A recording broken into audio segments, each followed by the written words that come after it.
y'all realize what's happening over at Ledger?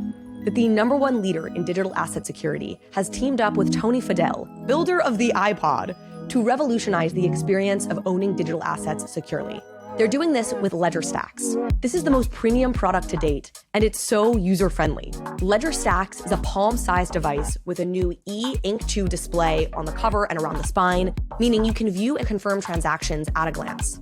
You can also customize your ledger by displaying your favorite NFT on the cover, even when the device is off. Pair your new Ledger STAX with your Ledger Live to manage, earn, and hodl all your NFTs and over 500 coins. This space needs sleek user experiences, our iPod moment, and that's what Ledger has set out to do here without compromising their core promise of security. Keep your digital assets in the safest place they can be, a Ledger STAX wallet.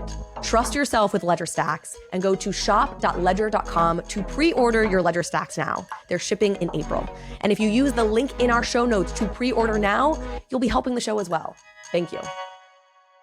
Hello, everyone. GM. Welcome back to another episode of Overpriced JPEGs. This is a special one. If you are listening to this at home, well, I should say, if you are listening to this on the podcast feed or on YouTube, you are missing out. You could be here with us live. We are doing our very first live token-gated episode of Overpriced JPEGs. If you hold an OPJ NFT, you are going to have access to join us with me and the guest while we have these conversations. You'll be able to throw questions into a chat, maybe get on stage at the end of the conversation and ask questions yourself. So we have folks live in the audience with us right now who will be doing just that. And my special guest, my guinea pig guest, the very first person on the show for us to do this is Raoul Pal, which is such an honor for me because I am a huge Raoul Pal fan. I've been following Raoul since before I even started this podcast. He's been such an inspiration for me in terms of getting into crypto, into NFTs, into this whole world. Raoul, welcome to Overpriced JPEGs, and thank you so much for being here. As I said on Twitter, I'm overrated, but thank you. You're absolutely not. You're absolutely not. You know what's so amazing about you? You have two amazing abilities, and this will be background if there's anybody who maybe doesn't know who you are, which would surprise me in my audience, but you never know. You are such an amazing data storyteller. You know, you have so many inputs coming into your head. You're tracking so much, and then you weave it into a story, which is so hard to do. And you also make bold, specific predictions, which is amazing. Like, it doesn't matter if they're right or wrong. It is so lovely to hear somebody give a concrete prediction, and it takes guts and it takes confidence, and you do both those things, and I admire it so much. Yeah, it's because I've been in the financial markets, been hedge funds, all of that stuff. In the end, you get used to being right, being wrong, and trying to put forward your best view. It's like, I've taken all the data, and this is what I think the outcome is. And nothing is a certainty in this world, so they're all probabilities. So let's do it. We're here in January, almost at the end of the month, but still the very beginning of the year. You're a great storyteller. What is your current story, your current working thesis on 2023? And we'll start with some macro markets. We'll get into NFTs. We'll get into Real Vision in a little bit. Yeah, look, it might be a more complicated year, but I don't think it's going to be that complicated. So macros, everyone suddenly learned, is they have to understand what macro is, because crypto got sideswiped by macro. They're like, what's all this interest rate shit? And it's now why you care. Like, the merge was supposed to make it pump. What happened? And it's like, well, the world collapsed. So look, the world is driven, this whole space is driven by liquidity and network adoption. So the adoption of blockchain technology is ongoing and relentless, but the liquidity of how much money's around drives the space. So once you understand that, you understand a lot about the space. So last year was a massive withdrawal of liquidity. All the money came out, the central banks were tightening rates, all the banks stopped lending money, all of that stuff. And it meant that all assets went down, and crypto goes down the most because it's the kind of longest duration, highest risk asset. So where are we now? So here we are right near the end of the rate hikes. The economy is probably going into recession, and pretty soon.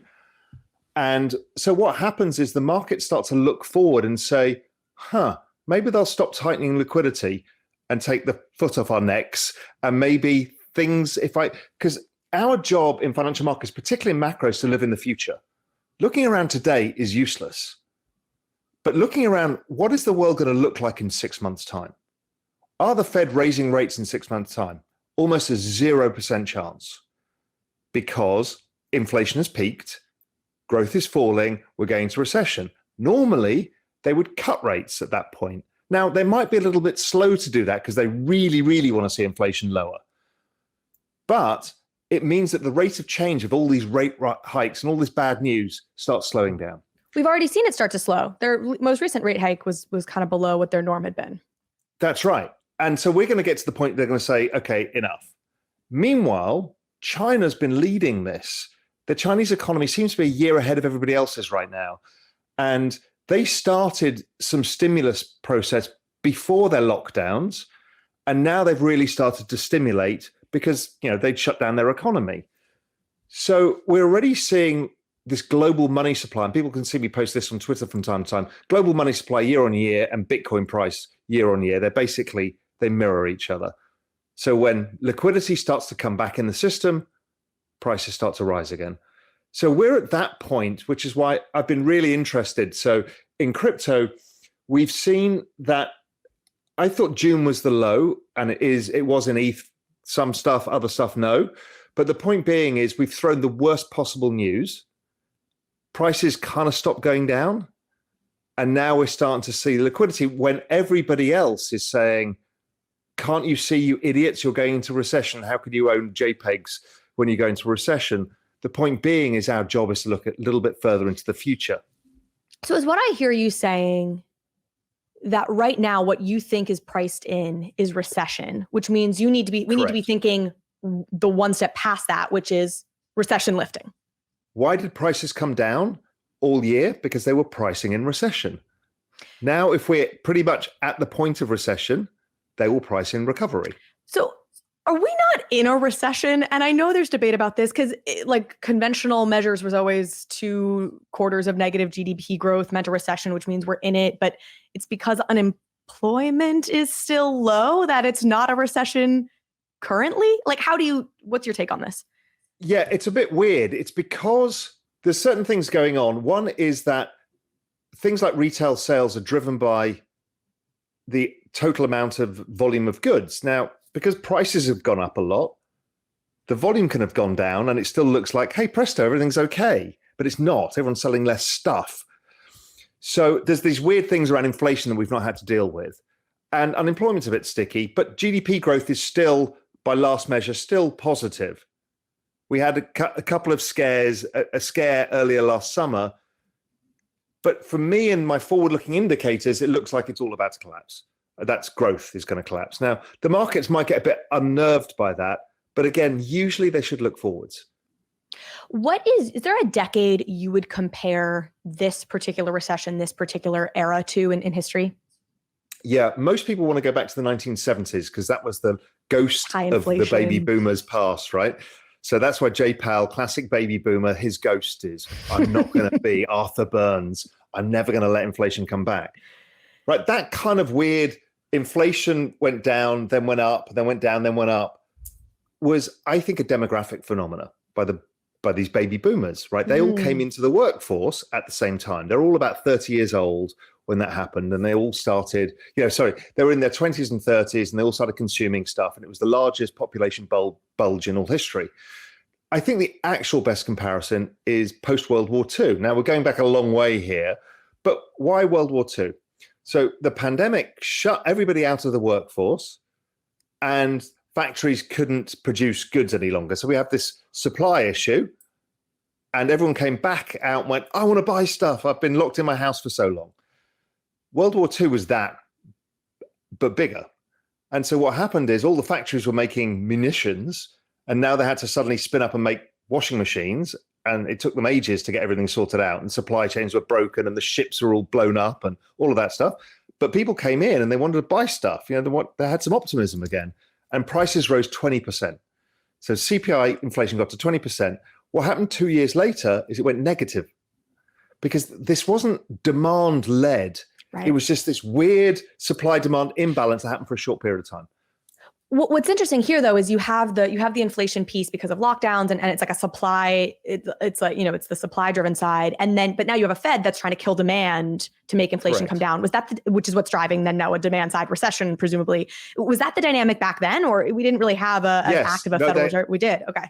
We did, and they raised interest. The Treasury raised interest rates over that period of time, And what happened was inflation did come back in the next business cycle, but they realized that it was due to this kind of still weird imbalance left from World War II, and they actually capped yields. They didn't allow interest rates to rise the next time around because they realized they'd screwed up the first time around. And it's the same thing here. I think we're fighting the wrong ghost, the ghost of Arthur Burns, and that everybody wants to be Volcker, and Jay Powell wants to have his book put out of Inflation Killer. And so he can look proud to his kids, when I think the reality is they're fighting the wrong thing. If we think about inflation now, well, we've got a bunch of really older people, which are the baby boomers, who are coming out of the workforce in record numbers. Labor force participation rate, i.e. the number of people in the workforce, is shrinking. And then we've got globalization plus technology in the middle of all of this. And that means that, generally speaking, I mean, we've seen this bloody chat GPT-3. We're going to talk about AI. So disruptive. Your conversation, you had an interview recently on Real Vision, and I didn't even say this at the beginning. Raoul's the founder of Real Vision. You should go check that out. Again, I assume everyone knows you, but that was so mind-blowing. Emad, was that his name? Yeah, and he's an old friend of mine. He's a macro guy, and suddenly he's done that. And then 3 weeks later after that interview, that everyone was like, oh my God, ChatGPT comes out, and everyone goes, oh my God, the world's just completely changed.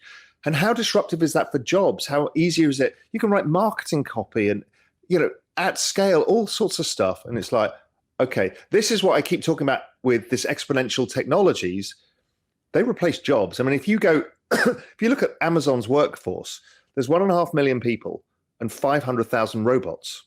Now, the robots work 24/7, 365, and they're probably more productive because they don't have bitching sessions behind the water cooler and all of that stuff. And so they're cheaper. They're cheaper than people. So Amazon will just keep adding robots. So, this is why I joined Andrew Yang's presidential campaign in 2016, because I bought that story of automation and what was coming. I want to get into all of that. I want to stay for a moment more on this, the macro outlook, and get a little bit specific with folks of what does this mean for your business and for your bags? And when do you think that comes back? But I want to ask, because there was so much doomsday last year around recession, and people still are very fearful. And, we feel it in very, brands have clearly cut spending, et cetera. And I feel like the narrative, which made some sense to me, and the reason people were doomsdaying so big was we've had ZIRP, or, this zero interest rate thing going for so long. We have pumped so much money in here. We had this unprecedented almost growth period led by zero interest rates. That means the crash has to come really hard. And we need to have this extra hard reaction to that in the form of something like 2008. And I understood that story. You don't agree. You don't think that's the story that's playing out right now. Why was that story wrong? And does that mean we're still at some point due for a recession on the order of 2008? No, I think we have a recency bias. So we talked about the Federal Reserve with their one ghost. My ghost. Right, the ghost of your generation is 2008. The ghost of my generation is 2000. All of these VCs who are a little bit older, who are in their kind of 40s, they're like, oh my God, this is 2000 all over again. Tech crash, everything's going down 90%. Everybody else is like, well, obviously, what a recession means is that all the banks go bust, everything goes bust. That's not normal. My first recession was 1990. Stock market went down 28%, GDP growth contracted by 2%, house prices fell, and people got tipped out of jobs. Standard recession. Lasted a period of time, the world moved on. That's what I think we've actually got here, is a very ordinary recession driven by Federal Reserve raising rates and prices going up too fast, which means that people can't buy as much stuff because your wages aren't going as much, and so everything slows down. Where's the big imbalance, right? We don't have this, the banking system got sorted out a lot. They're just not allowed to lend as much money. So we don't have those imbalances. So it's very hard to see what's really going to blow up. Now, the bears who are still going, oh my God, this is the worst thing ever, are saying, well, earnings need to come down further. And therefore we've got another leg lower. This is 2000 all over again.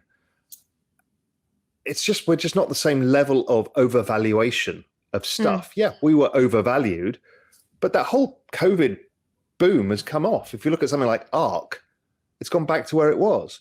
Crypto has corrected to the bottom of its logarithmic channel. Everything's got back to where it should be. But that the bottom before COVID, for example, was still in an environment where interest rates were zero. So I guess that's the question. If it's back to that, but that was a zero interest rate day that we may not get back to for a long time, doesn't mean there's that there's further to fall, or no? I mean, you know this way better than I do. So I think this is a false narrative that the level of interest rates matter. What really matters is the rate of change. So when interest rates go from 0.5% to 4%, you really notice it fast until you adapt, right? So companies get a bit leaner, they're able to afford stuff, all that kind of stuff. But I don't think a 4% level of rates stops companies being built or growth happening or anything else. So I'm not sure that that's really the case, that the interest rate issues stop this. And, you know, do you think you would not invest in AI because interest rates are 4%? No, that's bananas. Okay. I'm not going to push back because we have way more to talk about and you're way smarter than I am. So, but that is an interesting conversation. We'll have you back someday because I do think it's interesting. You know, there's the trade-offs. Like if you can do like a low treasury bond and you're getting 4% on that, maybe that does keep you from investing, whatever, blah, blah, blah, right? Yeah, that would be the counter. You? Oh, no. Would you? No, because you've got an expected savings period of time and a life expectancy, and you want to make money. So you'd rather take the risk to say, can my future self be wealthier? What you're saying with government bonds is, okay, I'm fine. I'm as rich as I want to be, and I'm just going to keep my money there. So it really depends who you are. So the baby boomers, fine, let them buy all the bonds they want. But the 86 million millennials plus Gen Z, there's no point buying bonds. Okay, I like it. So what does this mean for businesses? Like, when do valuations start to come back in your view? When does ad revenue turn back on, right? Like, when does the pain ease for people out in the workforce right now, either as business owners or, you know, laborers, et cetera? Unfortunately, the markets usually recover before that. So, and particularly if the Federal Reserve are saying, look, we want to be tighter for longer, it means that growth coming out of the recession is going to be slower. So I don't think there's going to be a new rush to hiring. We'll probably see unemployment rising. I don't think ad spend comes back quickly because everyone's dealing with, we got too many people, not enough demand going on. So it probably plays out over the course of 2023 and into 2024. While the real recession might have ended by, you know, July or September or whatever, 2023, we've still got the follow-on effects. And that thing is always where it feels a bit slow and not great. Markets can recover fully, but for us lot in the real world, it's a pain in the arse. You just held back. So your bags may recover coming on the end of this year, but your business, your you know, the livelihood stuff probably are going to take another year and a half. Yeah, and if you look through these cycles, they tend to, the first year, once liquidity turns again, tends to be pretty positive. There'll be some choppiness as well. So it's not a, you know, up only market. And then the year after that, when the Federal Reserve's dealing with now kind of sticky unemployment, growth that's not great, that's when they kind of tend to do a bit more QE, maybe chuck in another couple of rate cuts. And that's usually when the market goes, great, it's all over, and we go off to the races. So, you know, it's not an instantaneous V shape. We'll all get back to you know, full bags again. But it'll feel a lot better over the course of this year. A bit shaky. So every time the market sells off, everyone's going to see it's going back down to the lows. We're all screwed. I don't think so. While we wrap up this section and move into some of the NFT social token stuff that I know you're interested in, and I really want to talk about your vision for Real Vision. Do you have a ETH Bitcoin crypto price prediction for 2023? I'm so wary now of doing that. But this, who can you, whatever. I so love that you have been willing to give them in the past. And so if you're wrong, this is how I'm framing it this time around. Okay. So 2018 was the last time the Federal Reserve stopped raising rates. They didn't cut until, I think it was August 2019. So what happened was the moment the Fed went on hold, the markets went on an upside rampage. they were down kind of 30% and then they recovered. So not wildly dissimilar to now. And if I look out over the next year, well, the S&P did about 10%. The NASDAQ did about 14%. Kind of those growthy tech stocks, the kind of ARK style stuff, they did about 18%. So that was good. Bitcoin did 100%. And that's after it had gone up 400% and corrected. So, and even that didn't take back the all-time high. It took the following year for the all-time high to take out. So I think it's going to be a positive year, but that kind of choppy year where one minute you think, oh my God, it's going straight to the high. Then it's like, oh my God, it's gone back down. We're all going to die. And then it stabilizes. And it's generally, I think we'll look back and go, okay, we survived and we've actually made some money again, or made some money back. Let's put it that way. Let's talk a bit about how you're feeling about NFTs these days. Has your thesis changed at all over the last year and a half, 2 years, whenever you first really started getting into NFTs, social tokens, the bear market, and where we are now? So I think the social token thesis still stands, but it's harder to execute for people. So I do think that many communities will be tokenized communities, these digital nation states that I've talked about and Balaji's talked about, all that kind of stuff. It is coming, but I think what people have found is securities laws and other stuff make it easier to use NFTs to do that initially. So you can start with a smaller nation state by using NFTs. So I think we've seen that, and we're seeing the ability to get NFTs out at scale for very cheap prices. And Ticketmaster are the first people to really do that. I mean, they've got 10 million NFTs out, which nobody realizes, right? Nobody realizes we should be thanking Ticketmaster.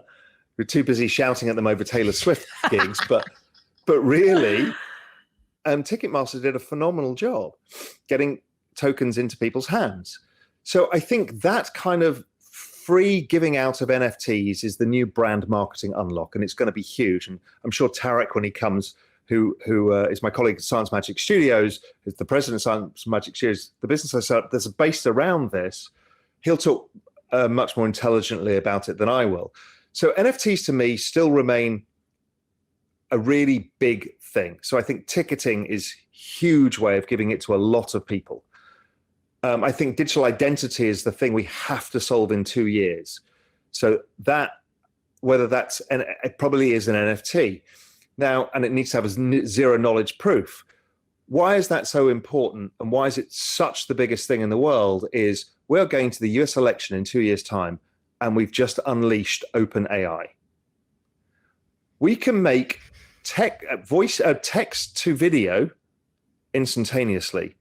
And within 6 months, Ahmad and their stable diffusion stuff is going to go exponential with that. So we can basically create any video content we want, and we can create deepfakes.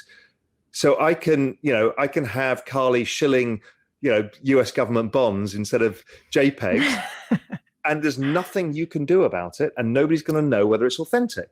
So we don't know who's authentic online right now, and then we don't know what content is authentic.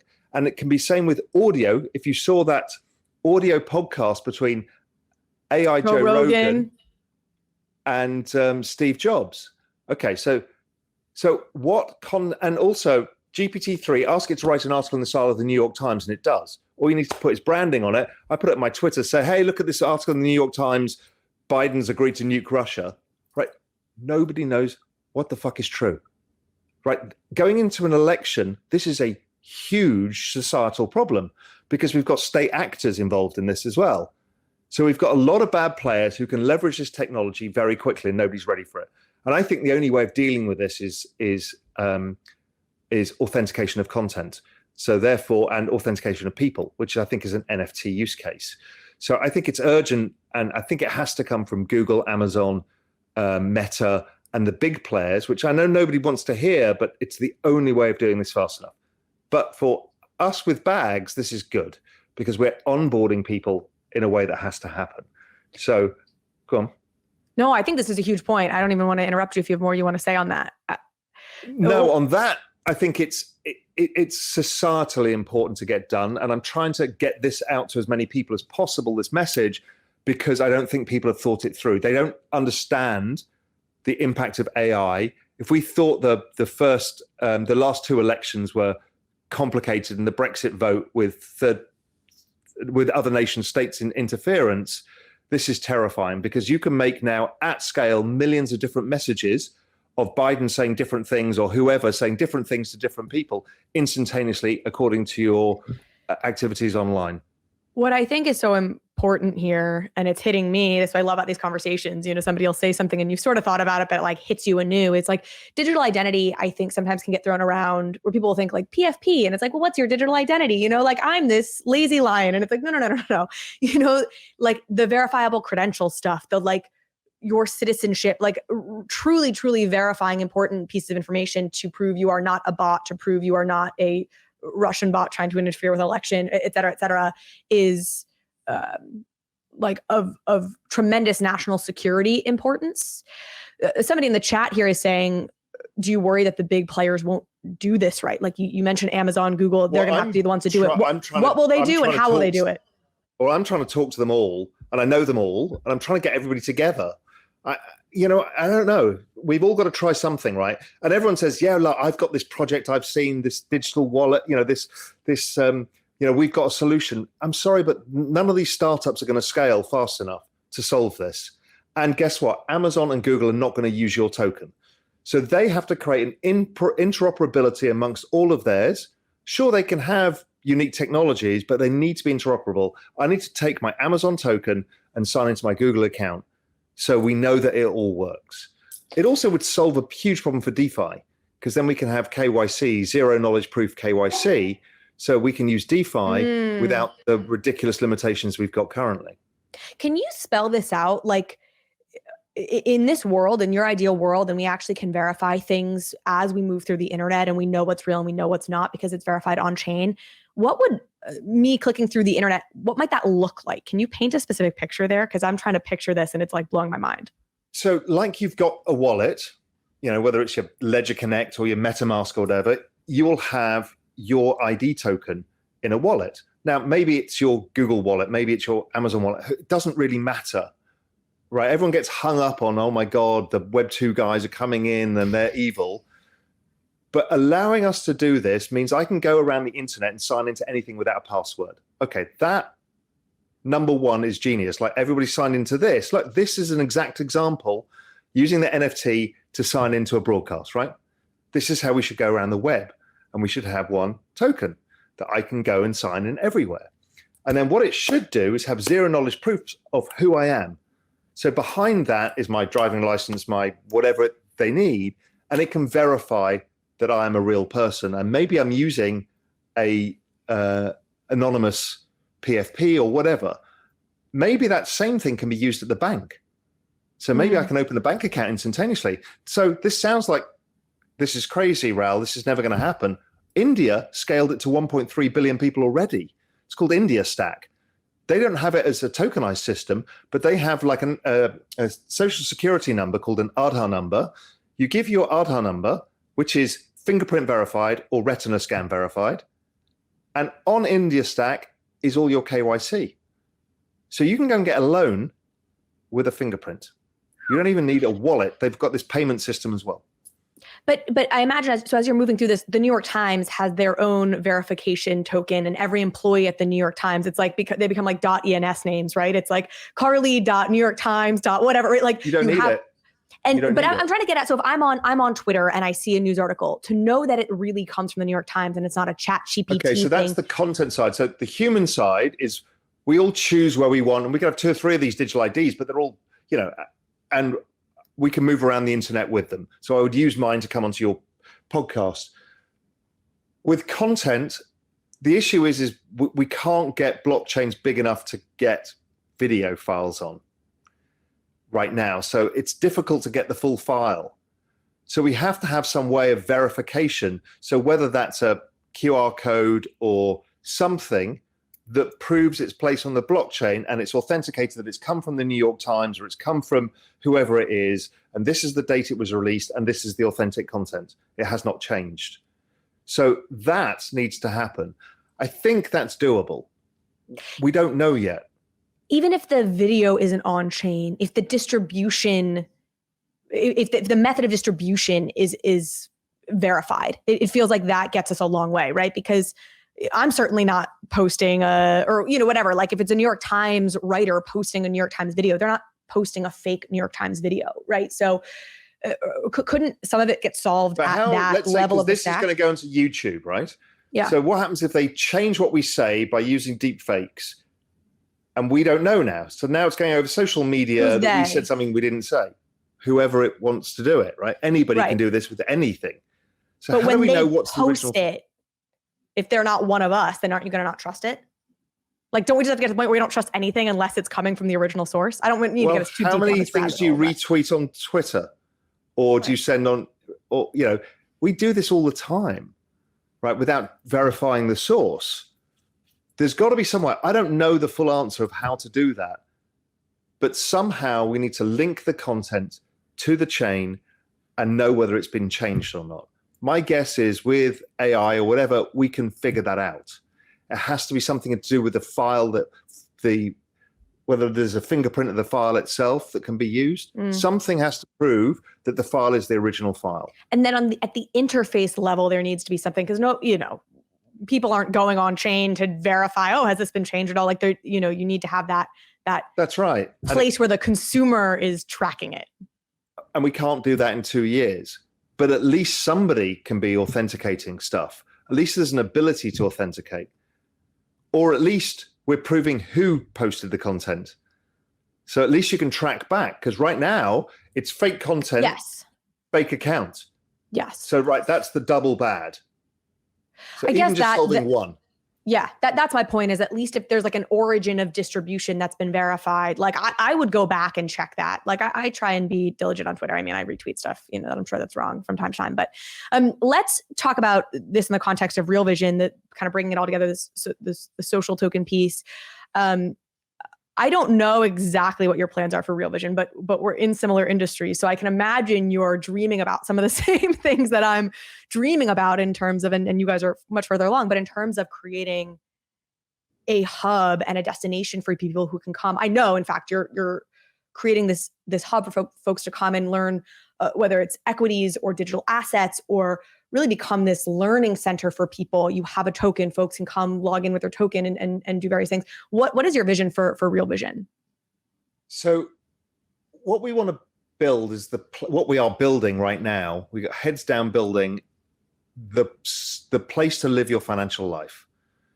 And that's a world where all of the information that we scour around the web can be held in one place, including stuff like the ability to take notes. So if I'm using my web browser watching this and I want to keep a part of the interview, take some notes, I can clip it in, form it all together, pricing, charting, your portfolio, your brokerage integration, all of these things that we navigate through multiple websites right now, we want to try and bring into one place. But also we want to give you the help that you need to navigate. So that's learning, education, and then the interactive element of using AI for learning. So we're building on that right now as well. So we've got a lot going on. I don't want to give away too many plans of what we're doing. On the Web3 side, we're thinking through, can we authenticate content? But we have our Web3 community. We have our Genesis NFT that was given out to people and as part of the Pro Crypto subscription. Those are the Genesis, and they trade on OpenSea right now. Then we are starting to think about, NFT utility, right? Which is a word that people throw around, but most NFT utility is, I can get another mint of another monkey, and then another monkey, and then I have to play a monkey game. And it's like, is that really utility? So the first one that we've just launched is a fantasy trading league. So you compete against teams investing portfolios that are recorded on-chain. And there is a league and there's prizes and competitions. But the idea is, what's the next phase from this? Well, the next phase is, if you prove yourselves to be good stewards of capital over time, well, why can't we tokenize the manager, right? So there are platforms where that's happening. So we're looking at that. We're looking at okay, how do we create investment communities for accredited investors, non-accredited investors? Can we create tokenized communities to do that? So kind of proof that has done some of that, but we think we can spin up vehicles. Now, regulation is a problem. We've got a very globalized audience, so some places we can do this. We're thinking through a lot of different ways that we can use this technology to create communities, and communities that do things. And they're not so much like a DAO, but they're more, how can we learn together? How can we invest together? How can we disrupt finance as a whole? How do we get rid of middlemen? Because we think the hive mind is smarter than the individual. And so when you've got a group of smart people like all the Real Vision members are in our community, well, that's smarter than an individual like myself. And we've proven that out because we had something called the Real Vision bot portfolio where people were voting on crypto asset allocation, and it outperformed the crypto markets. So it's only one stage further, which is the next step, to integrate it so you can go to your Coinbase account and just track that portfolio that the hive mind is choosing. And then the next phase after that, once the regulatory clarity comes, you just be able to buy the token. So now you have a fund that's created by the hive mind of the Real Vision community that you can buy within one click and get your exposures. So that these things are just the building blocks of what can come out of this. So we're looking at a lot of these things. We're looking at, okay, I've been following Reddit very closely in how they integrated their utility token, right? And so they treat it as air miles at first, which is a behavioral incentive system. We can do that. We're a subscription business. We can offer discounts to subscriptions. You do the right behavior, you help the community, you post new stuff, because we'll have a lot more user-generated content in this new world that we're building out. So you can really add value to the community. You can earn tokens, and those tokens can have a value within our ecosystem.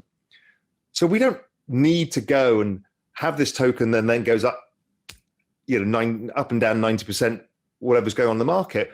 We can use a token-gated system internally as a way of doing that. And then eventually, if it's big enough and there is demand for it, can we create what you have to do for a utility or community token is you're going to have to create capital flows coming into your economy. This is a nation state. We create economic activity in the state. But if you say, oh, you can cash this out for dollars, token collapses, right? That's why the Argentinian peso collapses, because everyone wants to get their money out and spend it on other stuff. So you need to create balanced flows. So how do you create the value that flows want to come in? Maybe you tokenize our AI model. And therefore, if you want to use the AI model, you have to pay for its usage using tokens or whatever it is, right? We don't know yet. And we're very happy with not knowing. So what we're happy with is saying, we are going to do this. We're going to do it very soon, and we'll start small. Like Reddit, we will test, we will learn, and we will figure out new ways, and keep iterating and improving until we know we've built a robust economy that we can open the doors to that economy. I mean, don't forget, China's still got closed doors. Can't get your money out. India's got closed doors. So it takes some bravery to have open doors. So we need to figure out this world trade that needs to happen with a Real Vision nation state and everybody else. So there's a lot going on in Web3, a lot going on in AI, a lot going on in creating a platform for people to learn, engage, and augment their learning journeys to become just better, more confident investors. I would be curious, I guess, what your core thesis for NFTs are right now, but I'm imagining it's something like what you're describing, which is what I like to talk about, or my thesis for the metaverse is basically that, the internet starts looking more like the real world, which means that if I go shopping at Free People or I go shopping at Aritzia or whatever, and my best friend is shopping at that same store, I'm likely to bump into her and realize she's also there. When I go on the internet, that's not the case. If I'm shopping online and my best friend is also shopping online at the same time, I don't know that. But in the future, I imagine I will, and the doors will kind of be burst open.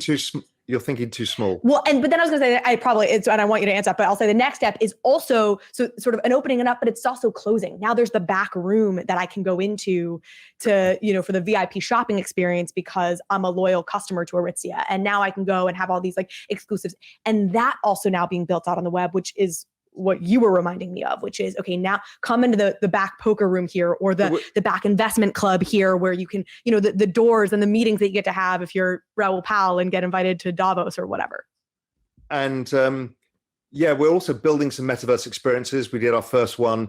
We've done some stuff. We did a treasure hunt on cyber, and we've been working with Vatem. We've started our first experience there. So there's a lot going on there. But I think everybody's thinking way too small about NFTs because they understand today. Remember, this problem with macro is everyone's looking at today and saying, well, it's going to look like this, sort of, just a bit more. Mm-hmm. So all NFTs are contracts, smart contracts. We know that, right? But every contract, and humans only exist, society exists from contracts. Everything we do, me coming on the podcast today, is a contract. That token that allows people here to ask questions is a contract. Your insurance policy, everything you do, your passport is a contract. All of this gets tokenized. So human society only functions with contracts, because if not, there's no trust. So contract is trust. So that is what's coming with NFTs. That is where it's all being built out. It is the other way of thinking about it is, if that's not big enough, it's also property. So when I was in Spain back in 2012, Europe fell apart and the euro was really strong at 148.5. It recently traded about 80 cents. And I was like, or 90 cents. I was like, okay, I think that the dollar's going to be stronger, the euro's going to be weaker. So I want to get my savings out, my life savings, and I want to start out of euros into dollars, and I want to start billing my global macro investor, my research service people in dollars, not euros, which is quite a brave bet because I was living in Spain. But I did it. And then I thought, okay, now I've got these dollars, what do I do? So I bought a property in Miami and in the Cayman Islands. And so therefore, I now get the appreciation of the property if it goes up and the dollar appreciation. The other way I also did it was buying US government bonds, and it gave me an interest. So now let's look at the world of Ethereum, the nation state of Ethereum. Well, the property we own are the JPEGs. They can go up versus Ethereum, which is really interesting, or we can choose to get our bond yield, which is staking.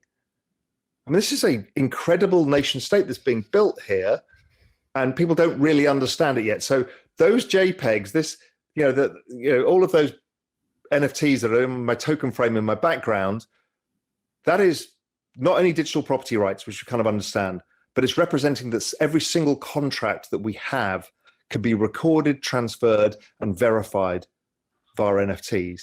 So that is not a tens of billions dollar market. That's not a hundreds of billions of dollar market. That is everything. It's reminding me of G Money being like, I got into NFTs because I saw it as leveraged ETH, which is what you're describing. Right. Well, that's what they are. They're just leveraged ETH. I mean, I was looking at this the other day. My punk just doesn't go up in value in ETH.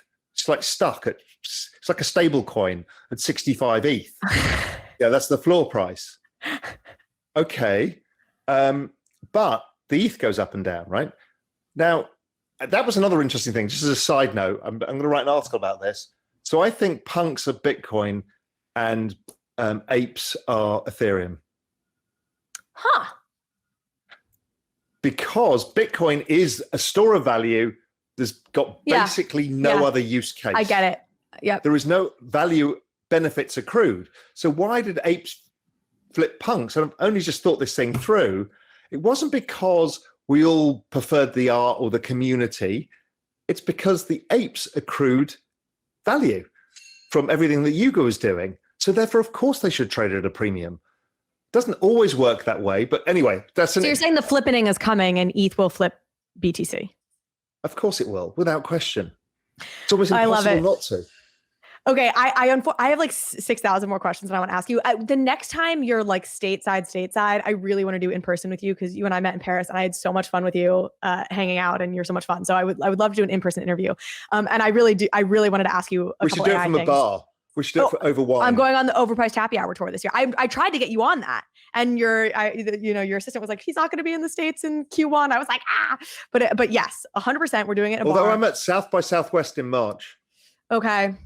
it was just a quick turnaround time for us to try and get something at South by. We'll coordinate about this after. You've got to go, so I've got to get some people up on stage. But I wanted to see how you're like thinking about protecting your business against just like, not protecting against, because I think AI will enhance everything, but like, you can either observe it and be kind of scared, or you just lean into the bloody stuff, right? Yeah. And if you've got the risk appetite to be involved in crypto, you've got the risk appetite to get involved with all of this stuff and throw yourself into it. Yeah. Okay, let's, Somi, Sade, can we start bringing some folks up? And in the meantime, I'll ask this question from Jacob Brown while we get somebody up on stage. What do you think is the biggest hurdle for normies coming into Web3? And like, what are your normie friends at this point? Your normie finance friends, think of it. Everything is a hurdle. Yeah. It's just a ridiculously difficult experience. I have to keep hitting up Sergio Silva, every few days saying, how do I do this mint? What do I do with this? How do I transfer it from this wallet? Why is my punk not? It's awful. Everything about the space is awful, which is kind of fun. If you're curious enough, it's fun. If you're lazy, like 99% of humanity, it's an absolute nightmare. But we've seen, so think of what Ticketmaster did. Why did they get 10 million NFTs out? Genius. Their wallet, that every time you go to a concert or a sports event, your ticket is in a Ticketmaster wallet that you download. Right. That wallet's Web3. So then you go to the Taylor Swift concert. Oh, next day you've got Taylor Swift's NFT. Genius. We need Ticketmaster on the pod. You told me that fact. I haven't got them on Real Vision yet, so back off. All right, fight you for it. All right, do we have somebody, Sade, Somi, somebody who can come break up this fight here and ask a question? Did we figure out how to actually ask a question? Oh, here we go. Here we go. Oh, Tarek coming up. The ringer. Grill us. This has been a lot of fun listening to you both. So, do I get to ask you both the question at the same time? Sure. If you want my answer, I'm happy to answer. But I do. I absolutely do. I mean, this is awesome to see two of the best content creators talking to each other, at the same time. So, I'm really looking forward as well, Carly, to what we got coming up. Look, my question is, it's been a big year, right? By the end of this year, things are going to be completely different again. So I'm wondering what you guys think is going to be out of fashion by the end of 2023 in Web3. Question. Nice question. So that's why he went to Cambridge and I didn't. I'm just like, what's the price of my bags? Tarek's like, what's going to be culturally relevant and what will cease to be culturally relevant? Raoul, do you want to take that first? No, you're going first. God damn. Try. I mean, I feel like the kind of answer, this always ends up being like a what I wish to be true, answer. And God, I have no good answer for this. I mean, I look forward to when NFTs are can subsidize experiences, but aren't being relied upon to moon in price. And, obviously we've all been sort of beaten into submission this last year where nobody thinks their tokens are going to moon anymore. But there's still that climate of I'm buying this because I want the price to go up. And to me, a sign that we have evolved in a really positive way as a space is when it's not about that. It's like, hey, I have a closet of old toys that I can sell at a garage sale for $1 each. And no, I didn't make money on them, but that subsidized the cost I paid for them to now go buy the new toy. And when I think about gaming assets, when I think about all sorts of digital goods, I think we'll hit that moment where people are like, cool, I own this thing and maybe I can sell it for 25 cents and it'll offset a future cost. So I hope that the just pure, like, I'm only buying things that they moon will be out of fashion at the end of 2023.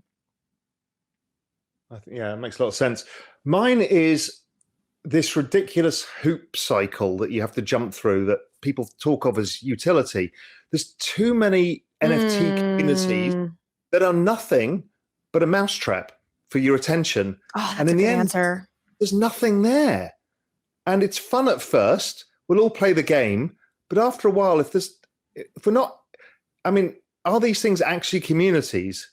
I'm not sure. You're just hoping that you do the mousetrap thing, you unlock that. It's the little rat in the thing. You eat the piece of cheese, it opens the gate, you walk through, and in the end, there's no point to the game. So I think that is going to people are going to get tired of that.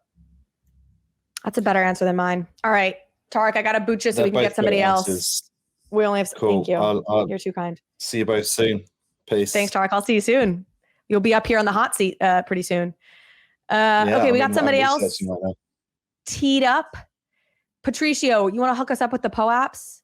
We'll do a POAP for this event if you help us out. Hook us up with your team. That's the POAP founder. We use POAPs for all our events. I know. I need to be. I need to be. For the live tours we're going to be doing, we will have POAPs. Yeah, we did. So people we'd have drinks parties and stuff. We did these mini events, and we just had POAPs for all of the events because it's all going to form part of the social graph eventually for the token and everything else. Yeah, I know. It's a no-brainer. Okay, Snarfist. Have I pronounced that correctly? You're up. What's your question? Yeah. Hi. Hi, Raoul. Hi, Carly. Raoul, I'm sorry I missed you in the Cayman event, but it sounds like you and Doug had a good time. Yes. Yeah. A slightly loaded question. Which of the investment teams are you going to join for the competition, for the RVPC competition? There's no upside for me. There's no upside for me because they're either going to say he's a bozo or he's a ringer, and I'm probably going to be the bozo. So there's zero upside. So I'm not doing it. I've heard from a very reliable source that you are quite competitive, though. So I find that hard to believe.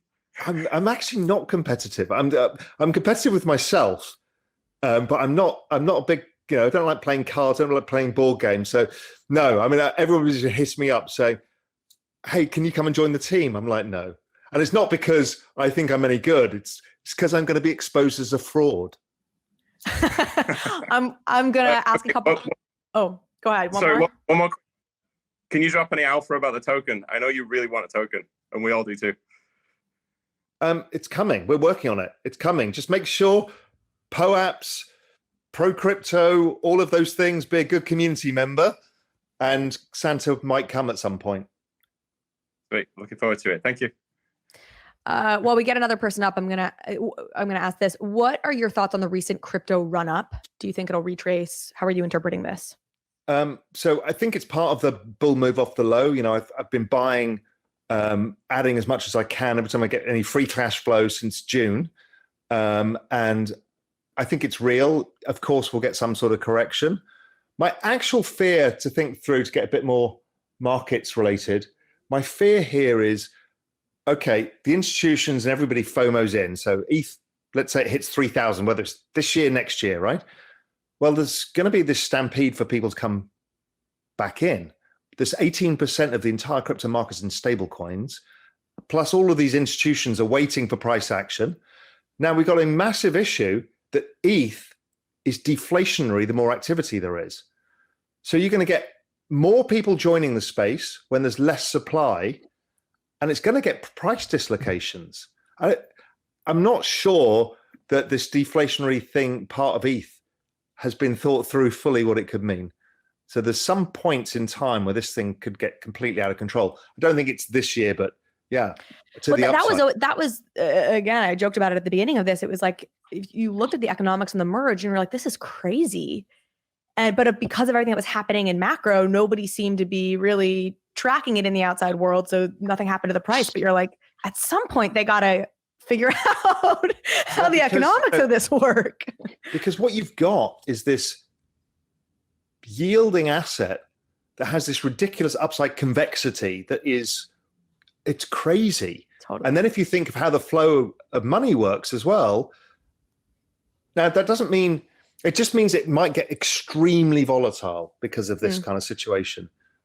So we'll see. So kind of bullish. All right, Matthew, what's your question? Yeah, I'll try to keep it quick. So I liked your idea when you're talking about the kind of like Amazon, Google token that you can use all around the internet. I totally share that opinion. I guess I'd always kind of wondered, I had this like little theory and I want to see what you think. Do you think that, because I think about like the advertising model currently, like the Google AdSense ads everywhere and websites are getting paid for that. Is there ever a scenario when we give advertisers access to our ID token and they pay us a little piece of that so that we get part of the pie? This is my core thesis and has been for about 3 or 4 years now, is that we will get paid a form of universal basic income will be our attention on the internet, and that we will share the economics. And I think Google and all of the firms understand this, that the share of the pie will change, but can we make the pie bigger, and then we can all adjust to it. But yes, I think that's absolutely right, because we will say we will approve this or not. If you're watching the ads, you get paid. Kind of Brave Browser's got something along these lines, right? The attention token. So I think that happens, and that creates some sort of universal basic equity, because the issue is we're all going to be out of jobs because the robots are coming. But I also think that being a community member, so if you're in the Overpriced JPEGs community and this flourishes and the token's worth more, and you're just a community member, you're not actually working in the productive economy, you're now working for these digital nation states, you'll get universal basic equity, which is something I've spoken to Yatsui at length about. So I think both of these things, the identity is a big unlock to the share of revenue with these giants that gives us an income. In this world, we need universal basic income at some point. So this is one way of doing it. And the other way is this universal basic equity concept, which is if you're part of a community and that community becomes valuable and you're a good community member, you can make money from it. And that's great. Yeah, very cool. I will close with this question from Jason. We're not going to bring you up, but I think it's an interesting one to close on. If you are super bullish on this space, is there something you can be doing? Is there anything useful that you can do short term? Oh, there you are, Jason. Sorry, I'm asking a question for you because we're short on time here. Other than just DCAing into ETH, that would be a great way to. Sorry, I was going to let you add on at the end. But other than DCAing into ETH, what are things you can be doing in the short term to further your position? Help people. Look, this space is all about karma, and I've seen it more in this space than any other space. Like you and I are in Paris, there's magic happening all over this space, right? We're 1 degree of separation from anybody. Totally. From famous artists to music people to fashion brands to, technologists to these giant Web 2 companies. Everybody is at the same place in the same time. So just put out as much good karma as you can, and it will come round. And the more we all help each other, the more we will end up helping our bags too. Because what we want is adoption. We believe in the technology and the power of what this can do for society. So we need to be those people, but we need to not be the Bitcoin maximalist style of my way or the highway. You need to be invite them in for a cup of tea or a gin and tonic using your overpriced gin, and everybody's a winner. We can all win. It should be a mindset of abundance, not scarcity, not me versus you. It's let's all do this together. Amazing. Raoul, thank you so much. I so mean it. I would love to do this again with you because I just think you're amazing and so fun to talk to. And there's so much more we could have gotten into with this. Everybody who joined, thank you so much. If you are an OPJ or a Real Vision token holder who is here, InPeak, who is making all this happen, has been very generous, and you now have a month free access to InPeak. So if you go to their events page, they have a ton of other content that you can now go check out, browse for free. You'll have that for a month. Hopefully you'll be so into it that you'll go get yourself a InPeak token. Tokenized communities, macro, all of it. Raoul, you're the best. And to anybody who's listening on the podcast or YouTube, we're experimenting with this. I hope this didn't detract from your experience too much. We'll try and edit it up so any little segueing and in between you don't have to listen to. But go grab an OPJ. And next time we need to book 2 hours to do this. I know. Well, hey, I'm not the one with the hard stop, man. That's all I'm saying. Well, you just, okay, fine. Twist my arm next. Just tell me. I will. No, 2 hours for sure. I'm so serious, and it's in person in a bar because I think we will have that'll be fun. We'll do a joint Real Vision with you. We'll do something because it's fun. I would love it. Literally my dream. Okay, Raoul, you're the best. All right, Bye. Take care. See you, everyone. Thanks for joining.